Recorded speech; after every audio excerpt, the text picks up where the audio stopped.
ఎప్పుడు చికెన్ తో చేసే బిర్యానీ, కర్రీ, ఫ్రై లాంటివి కాకుండా ఇలా 65 కూడా చేయండి. పిల్లలు కూడా ఇష్టంగా తింటారు. చాలా బాగుంటుంది. ప్రాసెస్ కూడా చాలా ఈజీ అన్నమాట. ఈసారి ఈ సండే ఇలా 65 ని ట్రై చేసి ఎలా వచ్చిందో కామెంట్స్ లో తెలియచేయండి. ముందుగా అయితే ఒక పావు కేజీ చికెన్ ని, బోన్లెస్ చికెన్ ని తీసుకున్నాను. శుభ్రంగా 1-2 సార్లు కడిగేసి నీళ్లన్నీ వంపేసుకొని వాటర్ ఏమీ లేకుండా చికెన్ ని తీసుకోండి. తర్వాత ఇందులో ఒక ఎగ్ ని వేసుకొని రుచికి తగ్గట్లుగా కారం, ఉప్పు, ఒక చిటికెడు పసుపు, ఒక అర స్పూన్ ధనియా జీరా పౌడర్, ఒక పావు స్పూన్ గరం మసాలా పొడి, ఒక పావు స్పూన్ ఏమో అల్లం పేస్ట్, ఒక పావు స్పూన్ వెల్లుల్లి పేస్ట్, ఒక 2 స్పూన్లు కార్న్ ఫ్లోర్, ఒక 2 స్పూన్లు మైదా వేసుకొని మొత్తం అంతా చికెన్ కి బాగా పట్టేంత వరకు కలుపుకోవాలి.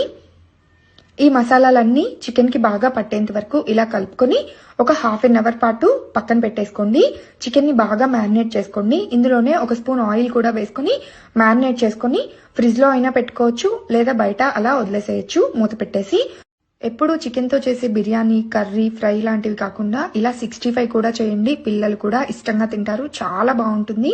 ప్రాసెస్ కూడా చాలా ఈజీ అన్నమాట. ఈసారి ఈ సండే ఇలా 65 ని ట్రై చేసి ఎలా వచ్చిందో కామెంట్స్ లో తెలియచేయండి. ముందుగా అయితే ఒక పావు కేజీ చికెన్ ని, బోన్లెస్ చికెన్ ని తీసుకున్నాను.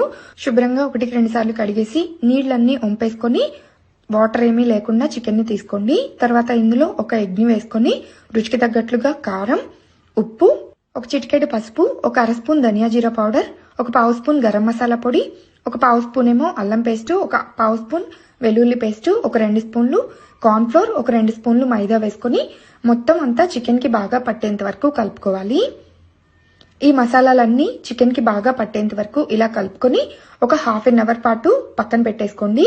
చికెన్ ని బాగా మ్యారినేట్ చేసుకోండి. ఇందులోనే ఒక స్పూన్ ఆయిల్ కూడా వేసుకొని మ్యారినేట్ చేసుకొని ఫ్రిడ్జ్ లో అయినా పెట్టుకోవచ్చు, లేదా బయట అలా వదిలేసేయచ్చు మూత పెట్టేసి.